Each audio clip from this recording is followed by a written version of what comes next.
السلام علیکم دوستانو، څنګه یو؟ امید لرم چې ښه به د افغانستان د پاکستان د کرکټ مینوالو سره یو څو خبرې شیر کړو د کرکټ په باره کې. دوستانو که تاسو ګوري ټولو پښتنو ته دا وایم، نو دوستانو که تاسو ګوري پاکستان له خدای پاک یو غمې ورکړی دی او دغه رنګې د افغانستان ټیم له خدای پاک یو غمې ورکو، یو هیرو دی خو چې د دې قدر وکړلی شي چې مطلب د دې دا ټیلنټ ضایع نه شي. اول راځو د پاکستان ټیم په باره کې چې بیګا کومه زبردست او تاریخي کلین سیپ کو پاکستان ټیم په ساوث افریقې نو ډېر لاس پکې د سیم ایوب دی، ځکه چې سیم ایوب 2 میچو کې یو هیرو راغو، یو میچ کې هغه سلمانو. نو زه وایم چې یاره د پاکستان ټیم له خدای پاک د سیم ایوب په شکل کې یو هیرو ورکو، یو هیره ده، یو غمې دی. او که بیا راشو د افغانستان ټیم طرف ته، نو د افغانستان سره صدیق الله اتل زبردست، زه وایم چې هغه سیم ایوب غوندې دی، بالکل یو هیره ده، یو غمې دی. نو پکار دی چې د دې ټیلنټ ضایع نه شي او دې نورو میچونو کې دې ته مطلب چانس ورکړي چیمپئن ټرافي کې.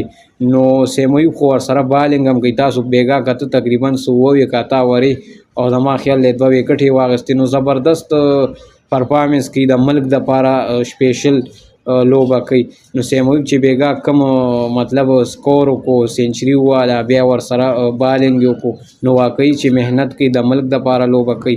او داسې که تاسو وګورئ د افغانستان ټیم کې صدیق الله اتل چې په زیمبابوې کې یو کې سینچري وواله، یو میچ کې بلکې 50 وواله، زبردست بیټینګ یې وکړو.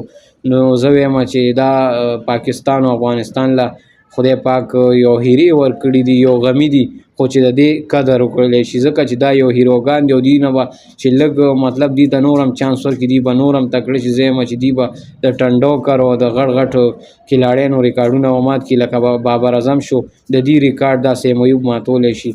نو دوستانو دغه مې د کرکټ مینوالو سره دا ویډیو شیر کوله چې یاره مطلب پاکستان افغانستان له خدای پاک یو هیروګان ورکړ، خو چې د دې دا ټیلنټ ضایع نه شي.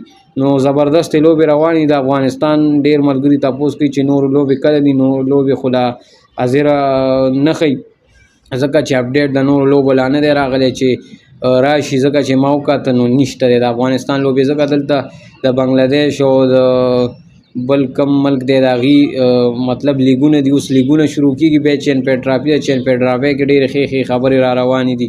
او د پاکستان او د ویسټ انډیز لوبې دي، نو هغه ټیسټ دي. نو د کرکټ مینوال دي په تمه دي، لکه که د افغانستان د کرکټ مینوال وګوري، کرکټ یې خوښ دی او ګوري، او دغه رنګې د پاکستان د کرکټ مینوال. خو د پاکستان د کرکټ مینوال لپاره خو زه ټیسټ لوبې دي، هغه بعضې خلک ډېر ګوري نه، خو د کرکټ مینوال ډېرې ګوري. زه خپله ټیسټ هم ګورم.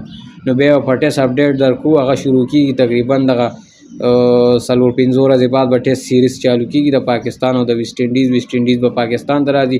بل د چیمپئن ټرافي په باره کې ډېرې زبردستې خبرې را روانې دي، کېدای شي نن سبا کې ICC اعلان وکړي، او بس هماغه حساب دی چې د انډیا او د پاکستان لوبې په دوبۍ کې دي.